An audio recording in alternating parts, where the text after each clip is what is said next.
So what's up po homies? So nandito tayo sa Notorious Motorsports. Sir, ilang linggo na sa inyo tong kotse? 1 week. 1 week old. So ipapakita lang namin tong 2024 na Mustang EcoBoost, no? So ngayon, pakinggan na natin kung ano magiging tunog niya.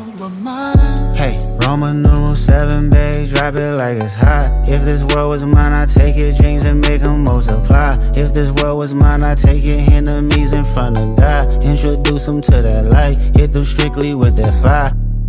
Fire, fire, fire, fire, fire, fire, fire, fire.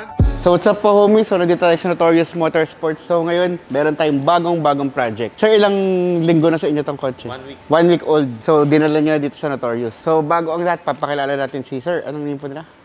Ruel po. Sir Ruel. So si Sir Ruel is galing pa ng Nueva Ecija. So ang nabanggit sa akin sir kanina is sa Karanglan. So saan ba yung Karanglan sir? Bali boundary na siya ng Nueva Vizcaya. Mm. Way yun, papuntang Isabela. So ilang oras ang papunta from Karanglan? 5 oras. 5 oras. So sir, ano po nila? Anong sabi niyo kanina barangay Minuli. Barangay Minuli. So ano kayo doon? Barangay captain po kayo doon. So si sir nandito. So paano niyo po nakilala tong Notorious Motorsports sir? Sa Facebook. Sa Facebook. Tapos nag-review ako. Nakita ko okay naman. Yan, pumunta ako dito.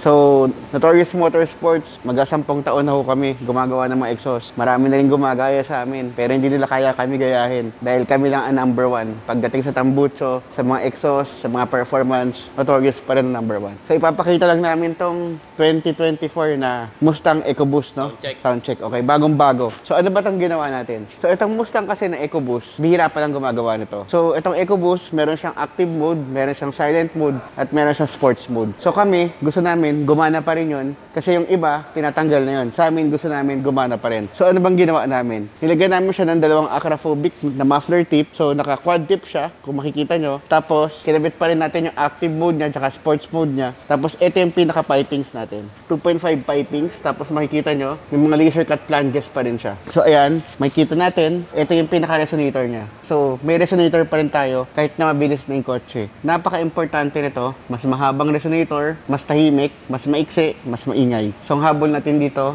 medyo maingay. Kasi tahimik tong EcoBoost. So, ayan, nilagyan natin ang bracket. Tapos, 304 stainless. Nagtanggal na rin tayo ng isang catalytic. Yung isang catalytic, hindi natin ginalaw para maiwasan natin yung check engine. Kasi bagong-bago tong kotse na to. So, ito, nilagyan natin siya ng flexible pipe. So, ngayon, pakinggan na natin kung ano magiging tunog niya.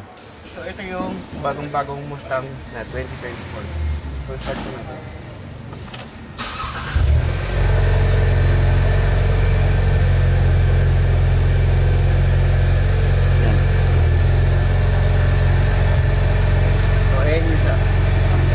Mga check engine, yan yung gawang naman. Okay?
So sir, kamustahin ko lang. Anong masasabi mo sa performance yung ngayon?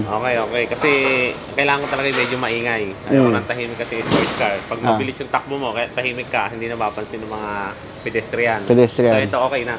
So gumagana yung sports mode natin, tsaka yung silent mode. Walang nabago, gumagana pa rin. Okay, thank you sir.